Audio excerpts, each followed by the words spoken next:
when there was a trouble, God has always been the God to meet the need when there is a need for His people. And you know that. And God promised that He would supply their need. Now, when they had did wrong, and they had sinned and done things was wrong, yet when they had need of healing, God made an atonement for healing when there was no atonement yet. See? God made it in the face of ever difficult. God will make a way of escape. He will do it if you'll just have faith and believing. Now, of course, they were way out there. Moses perhaps was a physician. He was taught in all the wisdom of the Egyptians and perhaps knowed many remedies for snake bites. But this time, the remedies that he had, the wisdom of the Egyptians, would not work because the reason there was the people had been disputing with Moses and disputing, said, why did you bring us up out of the wilderness? Just complaining all the time. And it brought sin. And sickness is a direct or indirect cause by sin. Before we had any sin, we had no sickness. So first, sickness is an attribute of sin. Maybe not what you've done, but what you inherited, because God promised that it would go even to the third and fourth generation, that He would visit sickness because of the parents' disobedience to Him. Now, there's sometimes a good doctor. If you go to a doctor, and if he's a good doctor, you say, Doctor, I got a headache. Now, if he's interested in his patient, he won't say, oh, well, take an aspirin and go home. He won't do that. He's going to find first, he's going to diagnose that case till he finds just exactly where the cause is. See? There's something causing that headache. Maybe an aspirin would take care of it. I wouldn't know. But if he's a good doctor, he just wouldn't brush you off like that. He'd do the best that he could for you. And now, if he'd say, well, perhaps you got appendicitis, we'll just operate on you. Well, now, without diagnosing the case, that would still be unethical. See, he's got to first find the cause. Well, now, that's the way it is in God. In these meetings, and the reason that I go slow with the patient is the first thing, there's something caused that sickness. And before you can get rid of the sickness, if the doctor can do nothing for you, then you've got to find the cause, the reason for that. So there's many times, and you who attend the meeting understand how the Holy Spirit will reveal to the people hidden sin and so forth that they've done long years ago, or maybe something that they ought not have done, or something they ought to have done and did not do. And you watch it on the platform. Now that is God sending His Spirit down to reveal the secrets of the hearts of people. When Jesus Christ was here, that was His ministry. When He found a woman who was really thirsting for the water of life. You believe that? St. John, the 4th chapter. And Jesus carried a conversation with her. He said, she was a Samaritan, not a Jew. And she said, bring me a drink of water. And he just wanted a conversation with her. She said, well, it's not customary if you ask such as that. You're a Jew and I'm a Samaritan. He said, well, but if you knew who you were talking to, you'd ask me for a drink. Well, quickly, she wanted the water. He said, go get your husband. Now, see what he did? The first thing, he went right straight to the reason that she couldn't drink this water, you see. Before she could have this water, there was a reason here. She said, I don't have any. He said, that's right, you got 5. And the one you're living with now is not your husband. In other words, it's a common law wife. Why, she said, I perceive that you're a prophet. And now, she said, Messiah cometh, and we know that when He comes, He'll tell us all things. And He said, I am Him. I'm the one that you're speaking to. I'm the Messiah, in other words. And so she went into the city, and not only was she forgiven of her own sins, but she caused a great multitude of people to believe on Jesus when He spoke to them. And then when Philip went down to preach to them after the Holy Ghost came, Jesus never performed one miracle according to the Scriptures as we had while He was in Samaria. He just went down there and told them about the kingdom of God. And they said to the woman, now we believe ourselves, because we've heard Him talk. He's different from other people. And we know that this is the very Messiah. And so then, after Philip went down and preached to them, Jesus had placed the message out. Then they probably had a time among themselves and saying, we know Messiah's on earth and everything's going to be all right now. And then Philip goes down to preach to them, and then's when the healing's taken place. Great signs and wonders taking place. Then down come James or John and Peter and baptized them into the body of believers. And the Holy Ghost came up on them, and there went the church from there on. See how God works the thing? He diagnoses the case, gets rid of everything, and then comes right down and lives into man himself. Now that's what God wants to do here tonight. He wants to get rid of all the sin that's in this group. If there's sin in here, I pray there's not one. But if there is, and you know, what is sin, Brother Branham? Today I tell you, I lost my temper. Now wait just a moment. Sin is unbelief. Now that's what sin is. There's no other sin but unbelief. It's not a sin to do things like drinking and smoking and gambling and prostitution. That's not sin. That's the results of sin. The reason you do that is because you are an unbeliever. See, that's the attributes of sin. Now, if you believe, Jesus said, "He that heareth my words and believeth on him that sent me has everlasting life," because he's believed. Now, if you believe, you don't do those things. You can't make you can't make a wheat stalk become a cockleburr, could you? No, sir. There's no way of doing it. It's just the life in it is wheat, so it produces wheat. And if you're born to the Spirit of God, you're a Christian, and you can't do nothing but bear Christian fruits. That's all. That's just the whole thing. And then, if you bear other fruits, Jesus said, "By their fruits you shall know them." Is that right? Not by their acts, not by what this or that, but by their fruit. Now, the wheat, if you say, "I put wheat in that field," and I go out there and don't see any fruit of wheat, well, I kind of doubt you a little bit. See, but if you say, "Well, I put wheat in that field, it's producing wheat," well, that's right. You're right. The fruits of it proves that that's what you got in the field. It's wheat. And then unbelief. Unbelief is the only thing that can keep you from the kingdom of God. The only thing that is sin is unbelief. Well, now, you say, "Well, Brother Branham, I quit drinking and I quit doing these things in my evil ways." Well, you did that for one purpose, see? The only thing that caused you to do that is because you become a believer, see? Now, you say, "Well, I'm not a believer, but I just quit that," then you're not a Christian. See, you're not a Christian yet, no matter how moral you are. You just might keep all the 10 Commandments and do all the morals and everything and be an unbeliever. You're still not a Christian. You're still dead. You're just as bad off as in the sight of God as it comes to coming into the kingdom. Now, I believe that every man, and whether he's a sinner or not, he should be a moral. I'm not trying to take away the morals, but I'm saying that a man that really is trying to say, "Well, there'll soon be New Year's." People will be saying, "I'm turning a new page." Well, that don't do no good. Why don't you turn one up there? That's not get a page, but get a book. That's right, change books. And then God will take care of you from then on. And then His Holy Spirit will come into us, and we then are His representatives. Then we cannot bear nothing but the Christian fruits if we are dominated by the Christian Spirit. Is that right? The Christian Spirit is the Christ Spirit. Then Jesus said, "The things that I do shall you do also." Is that right? The same things that I do, you'll do all, even greater, for I'll go to my Father. Now, I said, "A little while and the world won't see me no more." That's the unbeliever. See? The cosmos, the world order, will see me no more. Yet you'll see me, the believer, for I'll be with you, even in you, to the end of the world. Now, the attributes of that one perfect Christian life would be in a group of people and would live till the second coming of Jesus Christ. I believe I have told you my conception of God, what God is. Listen to this. I believe that God has always been to me the triune God, thrice holy person of God, is just like a 3-foot rule. Now, the first 12 inches is God the Father. Second 12 inches, God the Son. The third 12 inches, the 3-foot, the rule complete, God the Holy Spirit. Now, it's not, none of us believe in three different, say there's one God the Father and another younger fellow God the Son and another man God the Holy Ghost. That would be heathen. It's not. It's only one God and 3 different dispensations.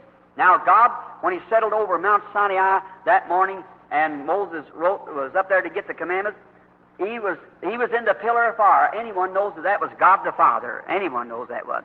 As the angel of the covenant. And the angel of the covenant was Jesus Christ. Is that right? That's what the Bible said. Now, there He is in a pillar of fire. No one could touch Him. He's holy. No one can come near Him. No, sir. And when He settled on that mountain to take His own finger and write those commandments that Moses had put in the ark, the lightning was flashing, the thunders were roaring, and the quake was so great that even Moses himself dreaded it. And the people said, "Don't let God speak, lest we die. Let Moses speak to us, and not God."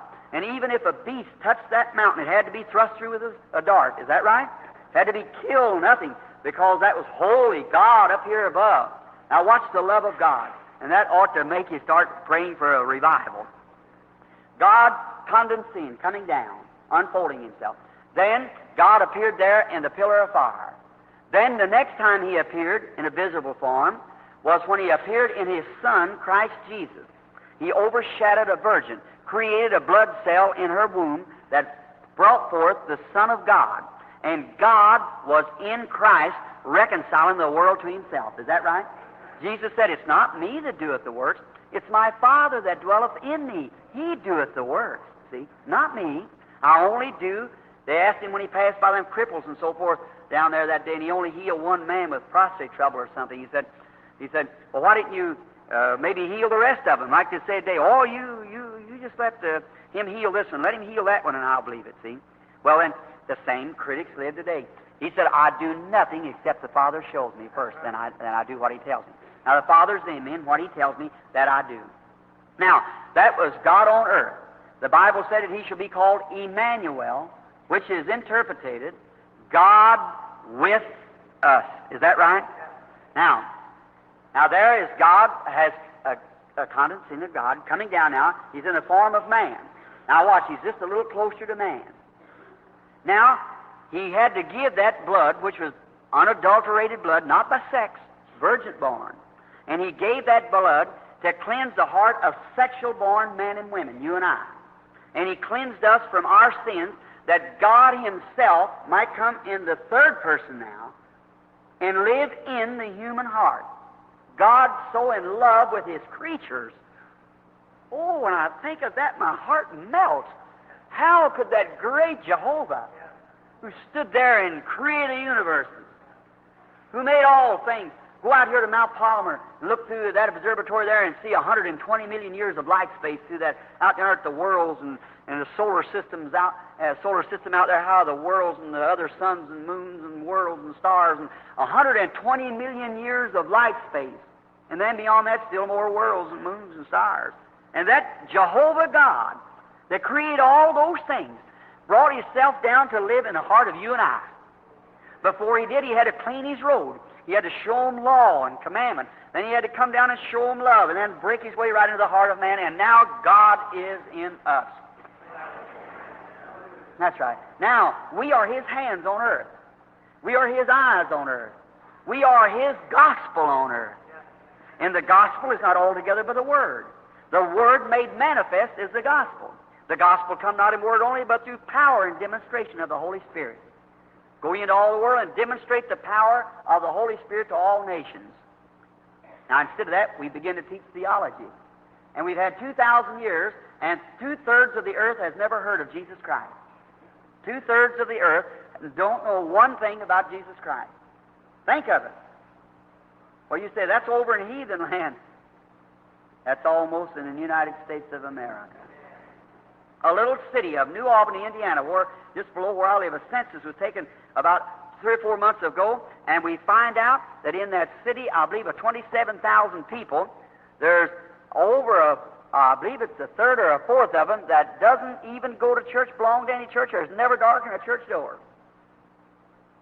And I heard analysis of Boston, how many children on the juvenile delinquency. Captain Al Farrar is a personal friend of mine, which is the head of the FBI. He received the Holy Ghost in my meeting when he'd been following me for 2 years to catch up with me, see if what I was doing. He walked to that great meeting that night and stood there and said, I want you, my business is to break up racket. He said, I followed him for 2 years, and he said, this is not a racket. He said, this is the power of Almighty God. And the next day down in the shooting gallery where he had taken me to, he said, Brother Branham, dismissed his car, walked into the place and said, I want to receive the Holy Ghost right here, and I want to be born again. That's it. Well, he retires now in about another year, and he wants to go with me on the meetings. Now, that's the juvenile, see, now, he's, and on all these, juvenile, when we come to find out, the children by the thousands and tens of thousands has never been in church, knows nothing about God, only just in a curse word. That's about all they know about it. Now, see, that's not over in some heathen land. That's in the United States. And now, I'll say this before closing. I believe that when God gave them the master key back there, In the beginning, when He gave them power, said, go demonstrate this power to all the world. I'll be with you in you. And you go and that first church, how they tore the world up. And the world was almost Christianized in one decade there, one round of disciples. Then they all left it. The next round began to organize. The third round, around about through the Dark Age, then the Catholic Church is formed. And then from there, they begin theology, and out come Martin Luther, John Wesley, and Calvin, Knox, and all coming out. And everything has been based solely upon theology. That's right. And they failed to get back there. The very thing that God told them not to do, they're doing it in the name of Jesus Christ. Not educate the world, but preach the gospel and demonstrate the power of God. See? Now, and today in our churches, just started in the church and find out what happens. They show you the door. See? And the very master key is the thing, is what they have left, the cornerstone. When the builders back there begin to build the building, it was cut out in all the world. Now, you'll see why I'm interdenominational. They cut, you masons here and so forth, and ones of you, and know the order, how they cut out the stones and hauled them to Joppa and so forth, and by ox cart taking them on down the tall cedars of Lebanon, and how they cut it and so forth and brought it down. But when it was all piled together outside of Jerusalem, there wasn't a buzz of a saw or a sound of a hammer for the space of 40 years. Now here come a stone cut this way, and one cut this way, and one cut this way, and one that way. But they found that every stone has slipped right to its place. Now, that's what I think about believers in God. Every one of us has a place in this building. We may not just be like the other one, but we got a place here, every born-again Christian. Now, the builders, when they begin to go on, they run into a funny-looking stone. They said, we can't use that. That stone's no good. It's a freak stone. And they kicked it off over in a weed pile somewhere and thrown it away.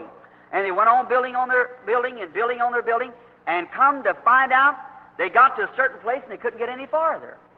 They had come to a halt, and they couldn't go any farther. And the very stone that they had thrown away was the chief cornerstone.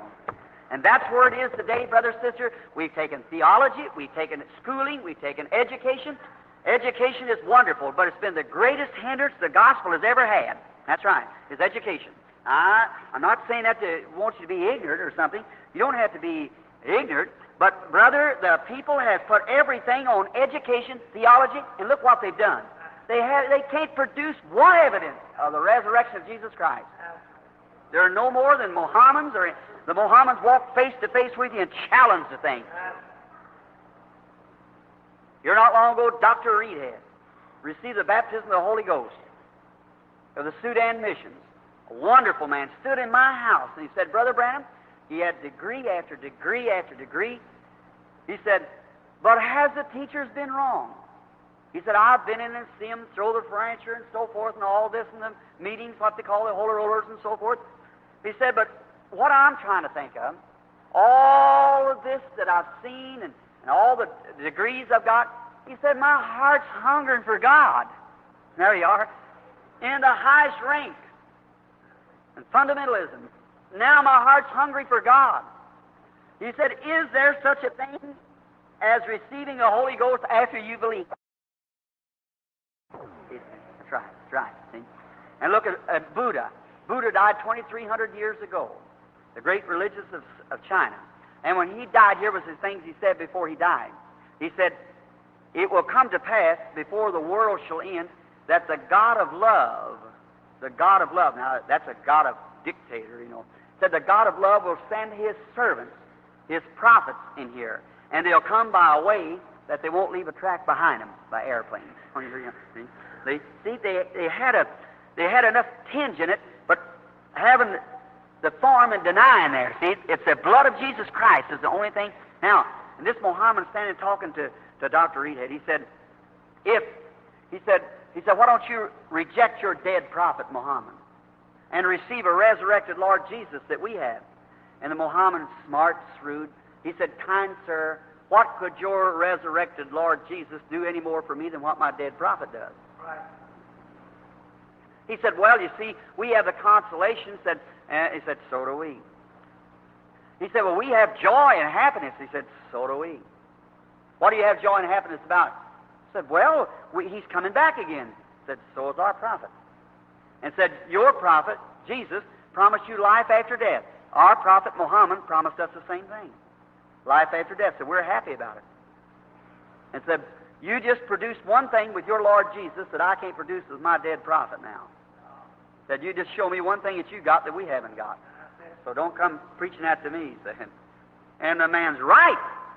And then he turned to Dr. Reedhead. He said, listen, sir, you people who said that Jesus rose from the dead, said, when Jesus rose from the dead, if he did, and he said, the things that I do will you also. And he promised great signs for the believers and you teachers.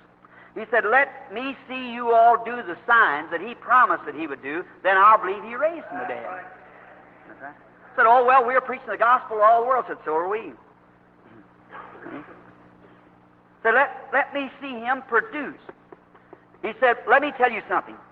Said, you all have had 2,000 years.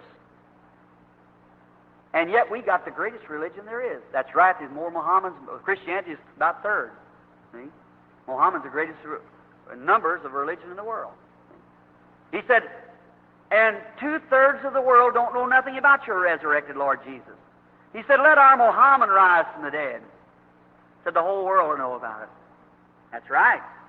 Now, Dr. Reedhead said he was defeated, and he was. And that's what got him hungering after God. And brother and sister, I'm here to say tonight that Lord Jesus Christ raised from the dead. He lives among us today and does the same things and produces just exactly what he said he would do. He's the same resurrected Lord Jesus. If he will, and it's only by his sovereign grace, not by me. I'm his servant, like any person that's sitting here, like the little boy that's a Christian, or the little girl, or the anybody. I don't care who it is. No matter. There's no great people and little people in the kingdom of God. We're all in the kingdom of God by God's grace. That's all. There's none great and none little. And we're just all brothers and sisters. That's right. Somebody has this office and somebody has that office, but I was reading words. I believe it was Charles G. Finney, one of the greatest evangelists of the day, and a converted lawyer. And there's an old man dying with TB, and before he died, he laid on his face crying and praying, and he raised up and he said, well, I was able to pray the prayer of faith for a certain city. God's going to give a revival in that city. And he marched down about 30 different cities. And after the man is dead and gone, Finney come by to his widow and picked up those cities, and those revivals come just exactly the way that man said. Why? Because one agonizing soul, one soul before God in sincerity, done more to bring a revival than all the schools there was in the world. That's right.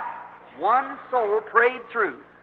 Any of you will tell you the great Eastern revival of many years ago when in Africa, when those Hottentots and so forth over there, when they had a revival, the very reason of it never come from their teaching in their big schools, was one poor, illiterate, unlearned colored man back in a little old haunt back there, laid on his face day and night in the dust and prayed till God sent a revival that swept all Eastern or Northern Africa in the kingdom of God. And they had a revival there. My, what a revival! But what ruined them? Then the teachers came down from England in different ways and began to set up in there and begin to teach theology and get away from the power of God and things like that. And then the whole thing went into chaos. And that's just exactly what's happened in the United States of America. And brother, let's get back to God, to the living God, the resurrected one, the one who's loved, the one who respects no denominations and respects them all in another way, the one who loves every creature of his on the earth, and is wanting to come down and has done everything he can to work his way down into the hearts of man. He's provided a way like the brass serpent. He provided Jesus to meet all that we have need for while we're in this journey between heaven and earth. He provided Jesus Christ, and he's God's all-sufficient sacrifice. Everything you have need of tonight is not in your church. It's in Christ. There it is. It's not in your education. It's not in your theology, what your creed is, it's in Jesus Christ. Look to him with simple, humble, loving faith and say, God, cleanse me from all selfishness and take all impurities from me, and let me from this day be wholly thine. See what God will do for you. May he bless you, is my prayer, while we bow our heads. Our kind heavenly Father, I pray for this great city tonight first.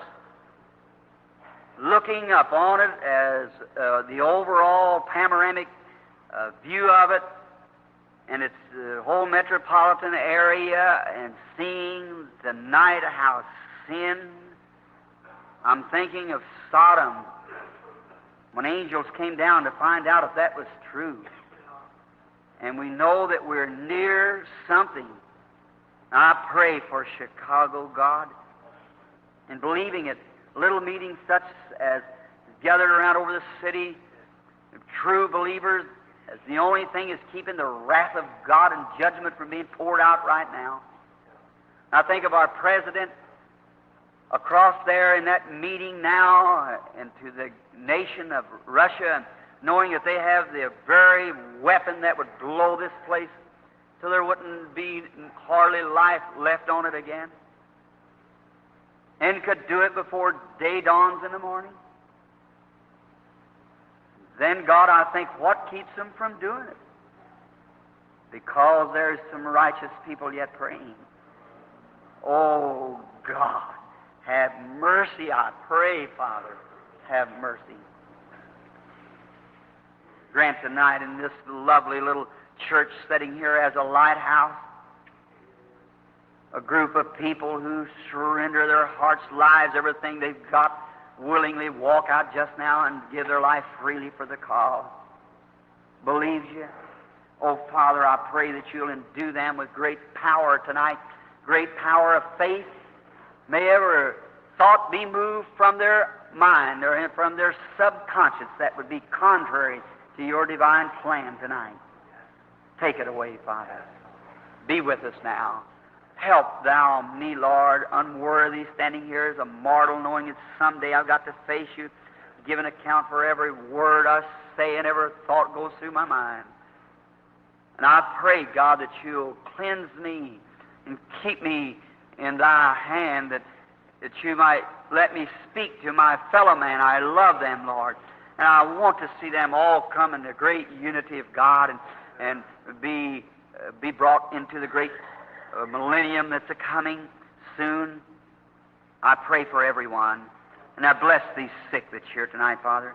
There's many sitting here sick. And I know that you said when you were here on earth, the things that you would do would be done by your believers.